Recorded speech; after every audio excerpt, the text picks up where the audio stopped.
시청자 여러분 안녕하세요. 오늘은 같은 미녀 달타령으로 정면 승부를 펼친 양지은과 박서진의 무대를 한눈에 정리해드립니다. 꾸밈 없는 전공법으로 전통의 결을 살린 양지은, 직진 성량으로 흥을 폭발시킨 박서진. 과연 당신의 귀와 심장은 누구를 선택할까요? 지금부터 결정적 차이를 파헤쳐 보겠습니다. 무대에 달이 뜨는 순간은 늘 조용합니다. 하지만 그 조용함이야말로 폭풍의 전조죠. 전통 가요 달타령은 바로 그런 노래입니다. 장단 하나가 심장 박동처럼 무대를 끌고 가고 음의 흐름 하나가 숨결처럼 관객의 감정을 흔드는 곡. 그래서 이 노래는 가수에게 묻습니다. 너는 소리를 어떻게 살릴 것인가? 너의 결은 어디에서 시작되는가? 그리고 연말 결선 무대에서 같은 달타령을 고른 두 사람은 서로 정반대의 답을 내놓았습니다. 꾸밈 없는 전공법 양지은, 직진 성량 박서진. 둘 다 같은 달을 바라봤는데 한 사람은 달빛을 다듬지 않은 채 손바닥 위에 올려놓았고 다른 한 사람은 달을 그대로 끌어안아 객석 한복판으로 달려들었습니다.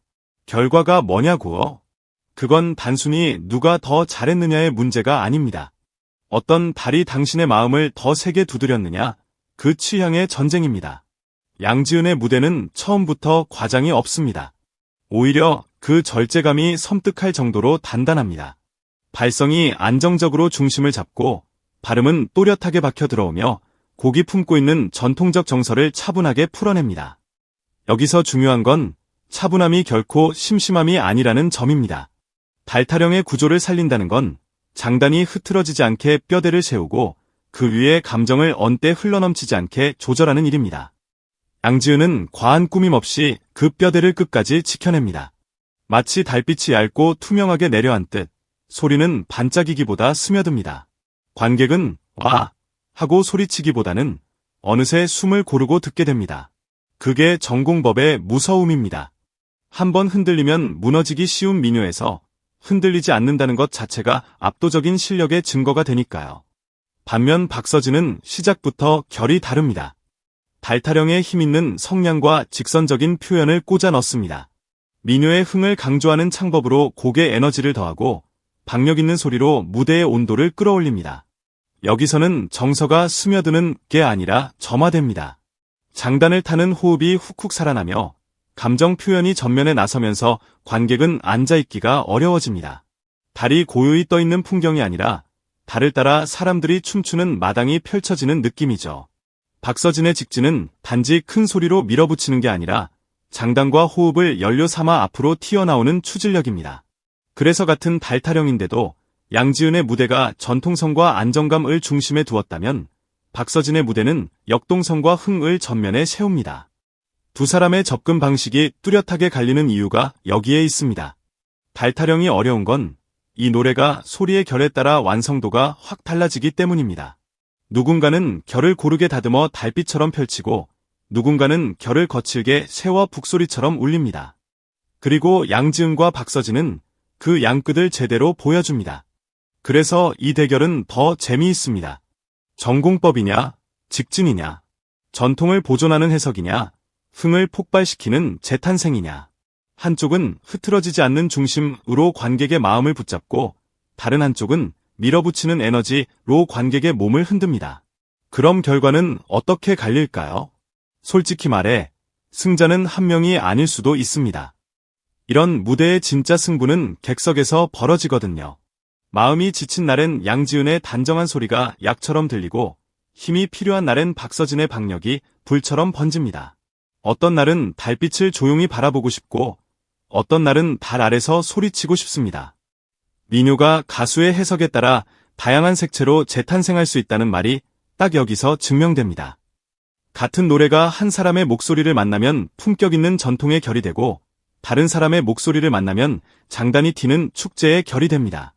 결국 달타령은 곡이면서 동시에 거울입니다. 가수의 색깔을 있는 그대로 비추는 거울. 양지은은 그 거울에 담백한 빛을 남기고 박서진은 그 거울을 흔들어 반짝임을 폭발시킵니다. 달타령 한 곡으로 무대의 온도가 이렇게 갈릴 수 있을까요? 분석적으로 보면 답은 명확합니다. 양지은은 흔들림 없는 호흡과 또렷한 딕션으로 장단의 뼈대를 먼저 세우고 감정은 그 위에 번지듯 얹습니다. 이 전공법이 설득력 있는 이유는 그녀가 TV조선 미스트롯 2에서 최종 진을 차지하며 대중에게 실력을 증명한 인물이고 그 이전부터 판소리 국악 경연에서 탄탄한 이력으로 소리의 기본기를 쌓아온 가수이기 때문이죠. 반대로 박서진은 같은 장단을 엔진처럼 쓰는 파입입니다. 성량을 직선으로 밀어넣되 민요의 흥을 호흡으로 쪼개고 장단을 타며 객석의 심박을 끌어올립니다. 그 폭발력은 괜히 붙은 별명이 아닙니다. 장구의 신으로 불리며 무대에서 장구 연주와 보컬을 결합해 자기만의 시그니처를 만들었고 MBN 현역가왕 2에서 우승까지 거머쥐며 현재 진행형 대세를 굳혔습니다. 여기에 2025 최고의 브랜드 대상 트로트 부문 수상 같은 대여 지표까지 더해지니 인기와 화제성이 왜 따라오는지 계산이 끝납니다. 결국 달타령 대결의 결론은 단순 승패가 아니라 양지은의 정통의 품격과 박서진의 흥의 폭발 중 오늘 당신의 마음을 더 크게 흔드는 쪽이 누구냐는 것. 같은 달을 봐도 한 사람은 달빛을 담아내고 한 사람은 달을 흔들어 깨우는. 그래서 더 재미있고 더 뜨겁습니다. 그래서 이 무대가 현대 트로트 무대에서도 충분히 경쟁력이 있다는 평가로 이어지는 것도 자연스럽습니다. 전통 가요가 낡은 유물이 아니라 해석하는 사람에 따라 지금 이 시대의 무대에서도 살아 움직일 수 있는 생명체라는 걸 보여줬으니까요. 그리고 이 뜨거운 비교는 연말 결선의 열기에서 끝나지 않습니다. 12월 네티즌 어워즈에서도 두 사람은 각자의 자리에서 후보로 뛰고 있습니다. 17일 오후 현재 양지은은 여자가수상 7위, 박서진은 남자가수상 13위에 올라있다는 소식은 이 무대가 단순한 커버가 아니라 팬들의 시선과 여론의 흐름 속에서도 계속 회자되고 있음을 암시합니다. 이제 질문은 하나로 모입니다. 당신은 어떤 달을 선택할 것인가? 꾸밈없이 전공법으로 소리의 구조를 끝까지 지켜낸 양지은의 달인가? 아니면 직진 성량으로 흥과 에너지를 앞세워 무대의 온도를 끌어올린 박서진의 달인가? 결과는 숫자가 아니라 체감으로 결정됩니다. 귀가 먼저 고개를 끄덕이느냐, 심장이 먼저 박수를 치느냐. 그리고 그 순간 당신은 깨닫게 됩니다. 같은 달타령이지만 두 가수가 만들어낸 달은 서로 다른 하늘에 떠 있었다는 거예요. 한 하늘은 고요하게 빛나고 다른 하늘은 뜨겁게 흔들렸습니다. 그래서 이 대결은 결론이 아니라 선택을 남깁니다. 오늘 당신의 마음은 어느 쪽으로 기울었나요? 그리고 인기와 성과도 빼놓을 수 없죠. 연말 결선에서 같은 곡으로 비교가 붙을 만큼 양지은은 이미 기준점이 된 가수입니다. 무대에 올라서면 기교로 이기려는 사람이 아니라 구조로 설득하는 사람이라는 게 보이거든요. 게다가 네티즌 어워즈에서도 여자가수상 상위권에 이름을 올릴 정도로 화제성과 팬덤의 존재감이 꾸준합니다. 한번 반짝 뜨고 사라지는 스타가 아니라 무대가 쌓일수록 신뢰가 쌓이는 타입. 그러니 결론은 이겁니다. 양지은은 조용히 강한 가수인데 그 조용함이 오히려 더 드라마틱하게 사람을 흔듭니다. 다음 무대. 솔직히 기대 안 할 수가 없죠. 오늘 영상 끝까지 함께 해주셔서 진심으로 감사합니다. 문도방긋 양지은의 담백한 전공법, 박서진의 뜨거운 직진 성량처럼 여러분의 응원이 저희 채널에 큰 힘이 됩니다. 도움이 되셨다면 좋아요 엄지손가락을 위로 구독 알림 설정까지 꼭 부탁드려요. 댓글로 여러분의 달타령 최애 무대도 남겨주시면 다음 영상에 반영할게요. 앞으로도 따뜻하고 유익한 이야기로 찾아뵙겠습니다. 옐로우 하트.